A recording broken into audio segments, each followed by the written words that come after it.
Hi, and a very warm welcome to Wellbeing Mission Control. I'm always glad when you can join me. And I was just wondering, when was the last time you stopped and took an objective look at the pathway that you're following each day? How is life's journey expressing itself? What do I mean? Well, the strange thing is that we become very attached to how we do things. We tend to follow the same thoughts and feelings and behaviors without necessarily questioning the outcome. And that's how we become slavishly addicted to the pathway of our life.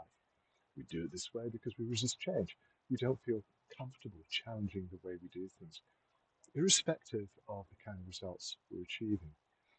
And I learned a long time ago from an exceptional individual who kindly shared his wisdom with me on one very special training session that if we live our life always along the same rigid, structured pathway, we might be very disappointed with the results we achieve. We stop, we look at what we've got, and we say, well, this isn't what I wanted. And that's why it's so important to know what you want, to set clear definitions, goals, to create a clear vision of what you really want to achieve. That becomes your objective. It's what you find motivating when you get up in the morning. How you get there might involve a lot of changes because one of the great lessons this gentleman shared with me is that we are more likely to be off track than on course. We spend most of our time being off track.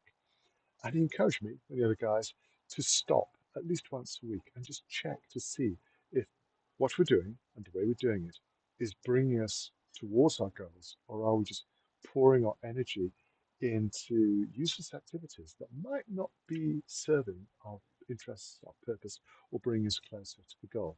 That goal is a compass point.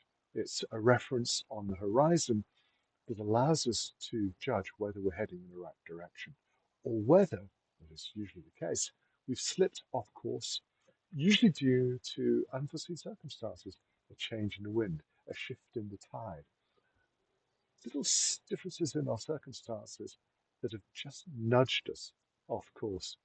And when you stop, ask yourself critically and objectively, is this taking me to where I want to go? Yes, of course, you need to know where you're going. You need to have an objective, a destination to aim for.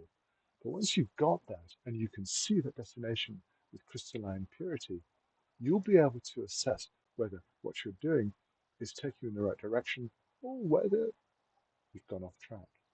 Problem is, we can spend a lot of time and energy off track without appreciating the need for course adjustment. His advice, based on the lifetime of experience, was that that process should be repeated at least once a week. And if you have the time and the courage, you could ask yourself whether the entire process is taking you where you need to go, or whether it's just a habit, a comfortable routine that allows you to just fall into a comfortable pattern of repetitive behavior. It sounds harsh, but life really is a precious experience. It is a gift. Part of making the most of it involves knowing where you want to go and then choosing the best way to get there. And I'll say this again because, life does push us off course. The pathway twists and turns. Sometimes it twists right back on itself. But it doesn't matter as long as you know where you're going and you can make the appropriate adjustments to get yourself and your objectives more perfectly aligned. I hope that makes sense. There's an important consideration that was shared with me a long time ago. I've always borne it in mind through a life which has experienced many changes, all kinds of ups and downs. It's the nature of life.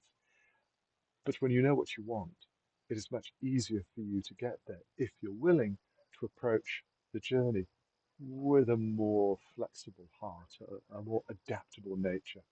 You're much more likely to get where you want to go rather than just doing the same thing again and again and somehow expecting your dreams to become a reality when you're not even doing the right job, the right work, putting in the right effort, which will bring you to where you want to go. Let me know what you think about this.